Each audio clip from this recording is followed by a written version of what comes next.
알프레드 히치콕은 20세기의 영국 출신 영화 감독으로 스릴러와 사이코 드라마 장르의 대가로 손꼽힙니다. 그의 작품은 영화사에 큰 영향을 끼쳤으며 많은 사람들에게 여전히 잊을 수 없는 기억으로 남아 있습니다. 히치콕은 자신의 영화에 고유한 스타일과 기술적인 혁신을 도입했습니다. 그의 영화는 긴장감 넘치는 스토리텔링과 잘 계획된 시네마토그래피, 특히 특이한 카메라 각도와 편집, 기술로 유명합니다. 텔레비전에서 살인 사건을 보는 것은 적대감을 해소하는 데 도움이 될 수 있습니다. 그리고 적대감이 없다면 광고가 당신에게 줄 것입니다.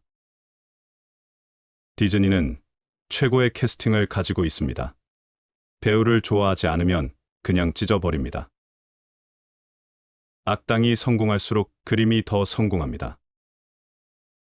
좋은 영화라면 소리가 나고 청중은 여전히 무슨 일이 벌어지고 있는지 완벽하게 알 수 있을 것입니다. 두려움을 없애는 유일한 방법은 그들에 대한 영화를 만드는 것입니다. 행운은 모든 것입니다. 내 인생에서 행운은 정말 겁먹은 사람이 되는 것이었습니다.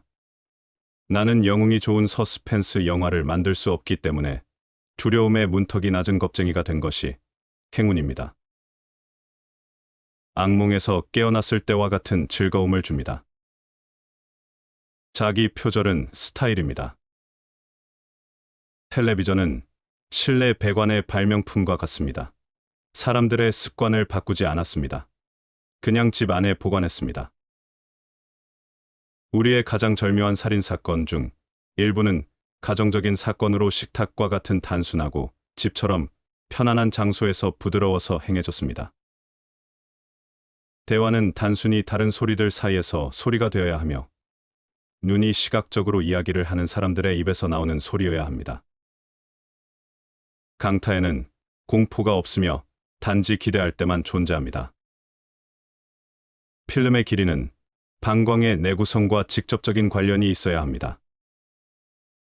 복수는 달콤하고 살찌는 것이 아닙니다. 항상 청중을 가능한 한 많이 괴롭히십시오. 영화에서 살인은 항상 매우 깨끗합니다. 나는 사람을 죽이는 것이 얼마나 어려운지, 얼마나 지저분한지를 보여줍니다.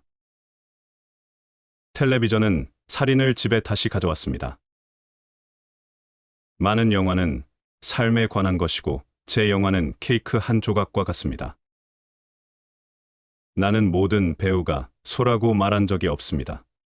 제가 말한 것은 모든 배우는 소처럼 취급되어야 한다는 것입니다.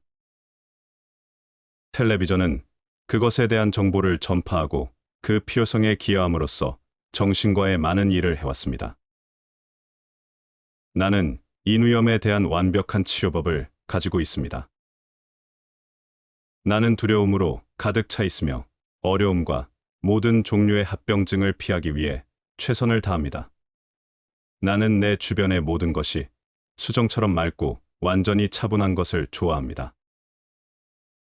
텔레비전은 미국식 토스터와 같습니다. 버튼을 누르면 매번 똑같은 내용이 나타납니다. 나는 대중에게 유익한 충격을 주겠다. 나는 유형 감독이다. 내가 신데렐라를 만들면 청중은 즉시 코치에서 시체를 찾고 있을 것입니다.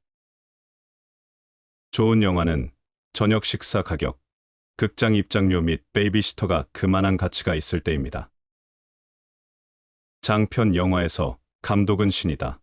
다큐멘터리 영화에서 신은 감독이다. 바다에 매장하는 것만큼 좋은 것은 없습니다. 단순하고 깔끔하며 그다지 유죄가 아닙니다. 나는 경찰에 반대하지 않습니다. 나는 그들을 두려워합니다. 이 페이퍼백은 매우 흥미롭지만 하드커버 책을 대체할 수는 없습니다. 말장난은 가장 높은 형태의 문학입니다.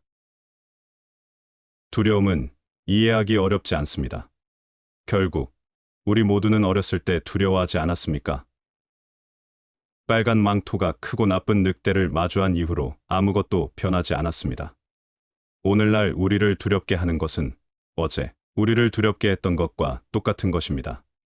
다른 늑대일 뿐입니다. 이 공포스러운 콤플렉스는 모든 개인에게 뿌리를 두고 있습니다. 아이디어는 모든 것에서 나온다. 서스펜스와 놀라움 사이에는 뚜렷한 차이가 있지만 많은 그림이 계속해서 둘을 혼동합니다. 내가 나 자신이 아니라면 누가 될까요? 모든 장면을 시각화하지 않고서는 소설을 읽을 수 없습니다. 그 결과 책이 아니라 일련의 그림이 됩니다. 세상을 들여다보면 공포가 다름 아닌 현실임을 증명합니다. 피해자가 아니라면 좋은 범죄를 좋아하는 사람은 누구나 확신합니다. 텔레비전이 총과 똑같은 것 같습니다. 당신의 즐거움은 어느 쪽에 있는지에 따라 결정됩니다. 이기는 데는 아무것도 없습니다. 즉, 예리한 눈, 민첩한 마음, 그리고 아무렇게도 하지 않는 축복을 받은 경우입니다. 영화에서 이야기를 할 때는 다른 방법으로는 불가능할 때만 대화에 의존해야 합니다. 저는 항상 연속적인 샷과 그 사이의 영화를 통해 명화적인 방식으로 이야기를 전달하려고 합니다. 자연스럽게 할 수 없다면 가짜로 하세요. 나는 서로 다른 종의 새들이 모여드는 것을 본 적이 없습니다. 바로 그 개념은 상상할 수 없습니다. 왜 그런 일이 생기면 우리는 기회가 없을 것입니다. 그들과 어떻게 싸울 수 있겠습니까? 논리는 지루하다. 내용, 나는 전혀 관심이 없습니다. 나는 영화가 무엇에 관한 것인지 전혀 신경 쓰지 않는다. 각본이 끝나자마자 영화를 전혀 만들지 않겠다. 시각적인 마음이 강하다. 최종 컷까지 그림을 시각화합니다. 저는 이 모든 것을 대본에서 가장 자세하게 작성하고 촬영하는 동안 대본을 보지 않습니다. 오케스트라 지휘자가 악보를 볼 필요가 없는 것처럼. 나는 그것을 마음으로 알고 있다. 대본을 마치면 영화는 완벽하다. 하지만 촬영할 때 원래 개념의 40%를 잃게 됩니다. 대체로 살인 분야에서 더 흥미로운 일은 아마추어들이 하는 것 같다. 그들은 그로테스크한 느낌을 가진 품격과 좋은 취향으로 자신의 일을 수행하는 사람들입니다. 문명인들이 행하는 예에 바르고 건전한 신체 상해가 있으며 개인적으로 그것을 즐깁니다.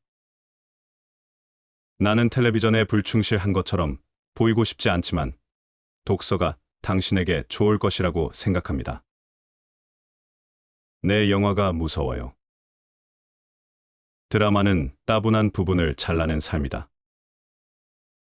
영화가 줄 수 있는 놀람과 재미는 첫 장면에서 거의 결정된다. 어떻게 시작할 것인가에 대한 비전을 가지고 있지 않은 영화를 보아줄 인내심이 있는 관객은 그리 많지 않다.